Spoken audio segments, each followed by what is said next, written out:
আজকে থেকে ইনশাল্লাহ ডায়েট শুরু করব। 2 মাস কোনো কিছু করা হয় নাই, অনেকটা ওয়েট গেইন হয়েছে। 1 মাসে 4 কেজি ওজন কমানোর চেষ্টা করব। চলুন আজকে সকালটা শুরু করি।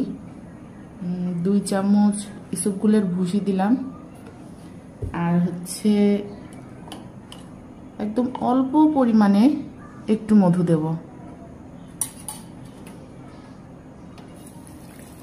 সুন্দর করে গুলিয়ে 1 মিনিট রাখবো, তারপরেই খেয়ে ফেলবো। ভিজিয়ে কিন্তু বেশিক্ষণ রাখা যাবে না, ঠিক আছে?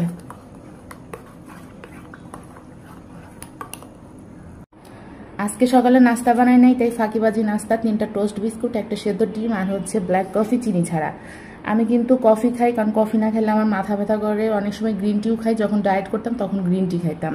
আর এখন আমরা ক্যালোরি হিসাবটা করি। ক্যালোরি হচ্ছে বিস্কুটে প্রায় 100 ক্যালোরি আছে, ডিমে আছে 80-90 ক্যালোরি, আর এটাতে মোটামুটি কোনো ক্যালোরি নাই। তার মানে সকালে আমাদের 200 ক্যালোরির মধ্যে কিন্তু খাওয়া কমপ্লিট করতে হবে।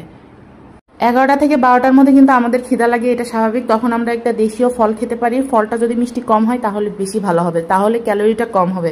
কিন্তু যেহেতু এখন আমের সিজন চলতেছে, আম না খেলে তো ভালো লাগে না, তাই আমি এখানে আম নিয়ে নিছি। এখানে কিন্তু প্রায় 200 ক্যালোরি মতো আছে। আর যদি হচ্ছে অন্য ফল নেন তাহলে সেক্ষেত্রে ক্যালোরির পরিমাণটা কমবে, যেমন হচ্ছে পেয়ারা, আমড়া, এগুলোতে ক্যালোরি কিন্তু কম থাকে। সকাল থেকে ভালো না লাগার কারণে সেমন কিছু রান্না করি নাই, খুব সাধারণ খাবার আজকে দুপুরবেলা। এটা হচ্ছে স্পেশাল একটা সবজি ভাজি, তারপরে ভাত নিয়েছি 2 কাপের মতো, যেখানে 300 ক্যালোরি আছে, আর ছোট্ট একটা মাছ ভাজা। সব মিলায় মনে হয় 500 থেকে 550 ক্যালোরির মতো আছে। বিকালবেলা খাচ্ছে হচ্ছে ব্ল্যাক কফি চিনি ছাড়া। আমার অবশ্য গ্রিন টি খাওয়া উচিত ছিল, কিন্তু গ্রিন টি কেন যেন আমার ভালো লাগে না। আর সাথে নিছি হচ্ছে 2-3 পিস, না সরি 4 পিস নিছি পটাটা বিস্কুট। এত পছন্দ আমার, ঘরে আছে, লোভ আর সামলাইতে পারলাম না।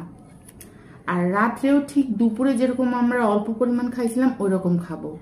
আজকে আর রাত্রের ভিডিওটা আপনাদের সঙ্গে শেয়ার করব না, কালকে আপনাদের সঙ্গে রাত্রের খাবারের ভিডিওটা শেয়ার করব। আল্লাহ হাফেজ।